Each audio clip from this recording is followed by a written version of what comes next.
Hello everyone, welcome to another ranking video. Today I'm going to be doing something very different. So I'm actually going to be ranking video games. I've never done this. I've always ranked movies or music, but now I'm going into video games. The past few months I've been playing, or should I say replaying, the BioShock series, which I will say right now is my favorite video game series of all time. And I guess I'll also say the first BioShock is my favorite game of all time also. So I have a lot of love and appreciation for the series, and yeah, like I said, I've been replaying all three games over the past few months, and also the DLC and everything. Just because I wanted to revisit them. It's been a while since I played them. The thing fell over. Great way to start the video. Anyways, Bob Ross kind of got knocked back a little bit. Sorry about that. Anyways, yeah. If you guys have never played these games, I implore you to please play them. Do yourself a favor. They're all masterpieces in my opinion. So I'm going to get pretty in-depth with these. I don't know how long the video is going to go, but yeah, I'm going to do my ranking here, and if you want the short version, I'll just kind of spoil it now. There you go, from worst to best, but yeah, there's only 3 of them. Normally my rankings need to be at least 4, you know, like I'm tempted to like rank trilogies, but there's not enough of them. So like I did the Toy Story movies, there's 4 Toy Stories now. I don't know, I might start ranking, you know, 3 things. Like maybe the Dark Knight trilogy, that's a good idea. I don't know. But anyways, let's get into it. So starting off first is going to be BioShock 2, in last place, of course.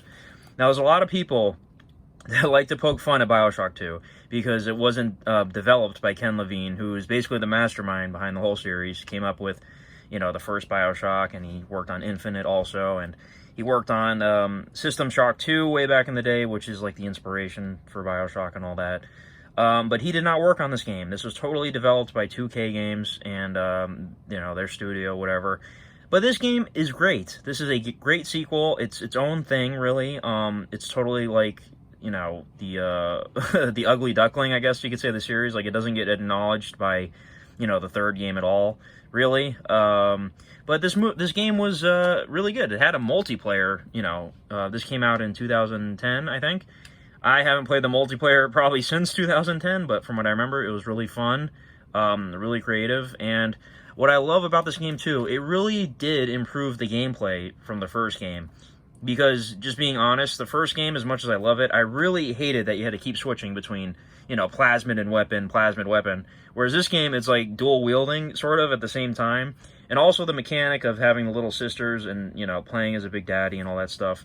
And I really do like the story and the characters. Like, I think, what's his name? Augustus Sinclair is a good, like, sidekick sort of character who helps you along the way. You know, sort of like Atlas. You know, by the way, I'm probably going to be talking spoilers for these games. So if you haven't played any of these games, please do not listen to what I'm about to say, because I'm going to spoil everything. But anyways, yeah, Subject Delta, you know, he doesn't have much of a character, but I think he's cool. You know, he doesn't say anything, but, you know, the whole storyline with Eleanor and, you know, Sophia Lamb, I don't know, I think she's a good villain, but like I said, the stories and atmosphere and everything from the first BioShock and also BioShock Infinite are superior to this one. But like I said, I do really enjoy this game. It's totally underappreciated for sure. This game is super fun. The mechanics are improved on for sure. The graphics look cool too, I think. I just really love this as like a sort of expansion to the first game in a way. It's its own thing. It's unique, and I love it. I think it's cool. Yeah, you guys need to give BioShock 2 another chance if you don't, you know, if you played it a long time ago and you don't remember liking it that much. But, yeah, really fun game that doesn't get enough praise, I should say. Alright, coming up next is BioShock Infinite. Now, I ain't gonna lie to you guys. When I first played this game in 2013, I was super hyped because I've pretty much been a BioShock fan since the first one came out. I think I played the first one in 2007 or 2008, somewhere around there. Because I heard all the rave reviews about it, and it was Game of the Year and all this stuff. So, I was pretty much a fan from day one, I guess you could say. So, when they announced this one was totally different, obviously. And, you know, I didn't expect it to, you know, obviously tie into the first game at the, you know, the twist ending and whatnot. I thought this was going to be like a total spin-off or whatever, totally unrelated. But obviously, you know, Big reveal at the end. But there was a time where I thought this game was such a masterpiece that I actually thought maybe I like this more than the first game. I've obviously changed my mind on that. But BioShock Infinite is a masterpiece. It is so good. The story and everything about it, and Elizabeth and Booker DeWitt, of course, here. The circle will be unbroken. All the themes, you know, everything in this is so well done. And I love all the little music Easter eggs, you know, the modern day music being, you know, sort of stolen by Columbia, and, you know, they made covers of it, like God Only Knows from the Beach Boys, and Everybody Wants to Rule the World, like all those hidden songs. This game is awesome. This came out in a perfect time in my life, 2013. I was a junior in high school, and I don't know, I feel like high school is like peak time to be, you know, into this stuff. But this game left a huge impression on me, and I really love it. Great story, great setting, great gameplay, great everything. I mean, yeah, a lot of people like to poke at this game and, you know, say, oh, it's nothing like the original BioShock. It's not like, I don't know. They kind of thought this game was a little tame in terms of, like, being an open world. Like, it is an open world thing, but, like, there's only so many things you can do. You know what I mean? Like, you're restricted.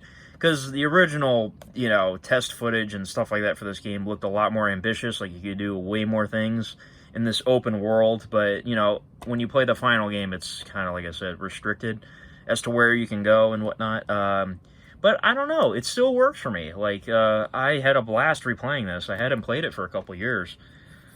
And, of course, the DLC, Burial at Sea. A lot of people like to poke fun at that, too, and say, oh, Ken Levine's just trying to, you know, shoehorn in the original BioShock and, you know, all this stuff. But I think it works. Like, it's a really cool sort of reveal that Elizabeth sort of helped Atlas, you know, obtain, you know, Jack's Would You Kindly genetic code thing, and that led to him coming to Rapture and, you know, Andrew Ryan getting killed and all this stuff. And at the end of the day, Fontaine was defeated and the Little Sisters were freed and all that. I like that reveal. And Burial at Sea Episode 1 is definitely weaker than Episode 2. Episode 2 was a lot better. It was a stealth game, which is very different, which I appreciated. And you got to play as Elizabeth, and you got this really cool crossbow, and the story was a lot stronger in Episode 2, for sure. But Episode 1 of Burial at Sea was still pretty cool. I love the Sander Cohen cameo, which is, you know, he was my favorite character in BioShock 1, I should mention. Well, one of my favorites. I don't know if I have, you know, a single favorite. And then, of course, there was the Clash in the Clouds DLC, which everybody loves to make fun of, because that was sort of a lazy attempt at a DLC. I'm so glad they made the Burial at Sea, because Clash in the Clouds is very disappointing. But this game is a masterpiece. It's totally amazing. I love all the religious sort of metaphors and everything like that. And I don't know, the twist was so crazy, you know, that Booker and Comstock the same person, and all the stuff with the tears and different dimensions and whatnot, and all the different versions of these characters. Yeah, this game is amazing. I love it so much. But I gotta say, BioShock 1 is the best one, because it's the original. It's got, you know, the thing that really places this above the other ones for me is the fact that Andrew Ryan is the main antagonist. Now, Andrew Ryan, of course, was in Burial at Sea Episode 2, and he was also in BioShock 2, you know, for the audio diaries. But you really get full-on Andrew Ryan in the first BioShock, and I love his character. I love his ideology. I love that all the stuff concerning him and his city versus Fontaine and Atlas. And, you know, this game, it's crazy the amount of things that came from this game. Plasmids and, you know, the weapon upgrade stations, and just the city of Rapture itself, and all the different characters like Sander Cohen and Dr. Steinman, and I don't know, you know, all the splicers and the Fontaine twist, everything, Tenenbaum, you know. Oh, I totally forgot to mention, BioShock 2 had a really good DLC called Minerva's Den. That is a really cool DLC, story-based one. But sorry, I forgot to mention that. This video is all over the place, if you can't tell. Yeah, this game is a masterpiece. Like, I do love playing this once in a while. Like, I hadn't played BioShock 2 and BioShock Infinite in a while, like a couple of years. But BioShock 1, I replay, like, at least maybe, I dare say once a year, you know, maybe every 2 years or something. Yeah, I don't know. This game, I literally have like no complaints about it. Like I said, I was complaining a little bit earlier about like some of the gaming mechanics, like, you know, you have to constantly switch between, you know, plasmids and weapon, but it's whatever. It's not a huge problem considering this was the first game. You know, they improved upon that in BioShock 2 with the gameplay.